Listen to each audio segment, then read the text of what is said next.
এই যে যে রিং গুলা বাঁধছে দেখেন তো এগুলা চাপছে কিনা।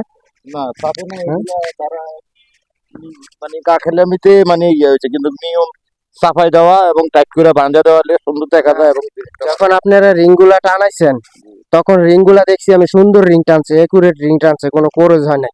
একটা মিস্ত্রি রিং টানছে ঠান্ডা মাথায়, রিং গুলা তো সুন্দর টাঙ্গা হয়েছে। তাহলে এই যে যে মিললো না রিং গুলো, এই যে গ্যাপ রইলো নিচে মেন রোডের সাথে রিং গুলো মিলে না কেন? মিলে নেই, এটা মিস্ত্রি এই সাফাইয়া বাঁধে নাই, এই কারণে মনে করেন মিলে নাই। মানে দর্শক আসসালামু আলাইকুম ওয়া রাহমাতুল্লাহ। আপনারা একটি বাড়ি নির্মাণ করছেন, অনেক পরিশ্রমের টাকা দিয়ে, অনেক সঞ্চয়ের টাকা দিয়ে একটি বাড়ি নির্মাণ করতেছেন।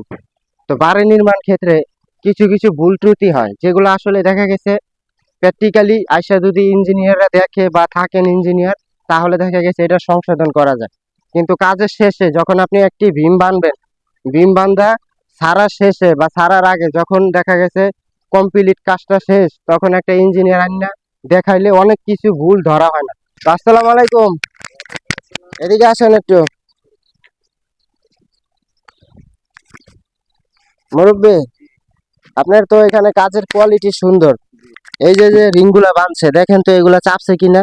না চাপে না, হ্যাঁ? এগুলা তারা মানে কাঠেলামিতে মানে ইয়ে হয়েছে, কিন্তু নিয়ম সাফাই দেওয়া এবং টাইট করে বাঁধা দেওয়ালে সুন্দর দেখা যায়। এবং যখন আপনারা রিং গুলা টানাইছেন তখন রিং গুলা দেখছি আমি সুন্দর রিং টানছে, একুরেট রিং টানছে, কোনো কোরজ হয় নাই। একটা মিস্ত্রি রিং টানছে ঠান্ডা মাথায়, রিং গুলা তো সুন্দর টাঙ্গা হয়েছে। তাহলে এই যে যে মিললো না রিং গুলো, এই যে গ্যাপ রইলো নিচে মেন রোডের সাথে রিং গুলো মিলে না কেন? মিলে নেই, এটা মিস্ত্রি এই সাফাইয়া বাঁধে নাই, এই কারণে মনে করেন মিলে নাই। এই যে যে রিং গুলো আছে, রিং গুলো যখন আপনারা মেন রোডের সাথে বাধাই করবেন তখন অবশ্যই এই যে রিং এর কোনাগুলো মিলিয়ে দিতে হবে।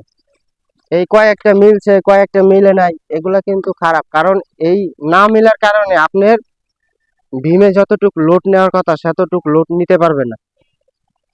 তো যার ফলে অবশ্যই যখন আপনারা ভীমের রিং গুলো বাইন্ডিং করবেন তখন অবশ্যই এই কোনাগুলো মিলে দিতে হবে। কারণ মেন রোড যদি আপনাদের এই রিং এর সাথে না মিলে তাহলে কিন্তু লোড ট্রান্সফারে ঝামেলা হবে। যখন লোড বহন ক্ষমতা বেড়ে যাবে ভীমে, তখন কংক্রিট ফাটন ধরবে। কারণ কিসের জন্য? আপনার এই রডের লোডটা হচ্ছে গিয়ে এই রিং এর উপরে চাপ সৃষ্টি হয়। এই রিং এর সাথে যদি আপনাদের এই মেন রডটা না মিলে তাহলে কিন্তু লোড ট্রান্সফারে ঝামেলা হবে।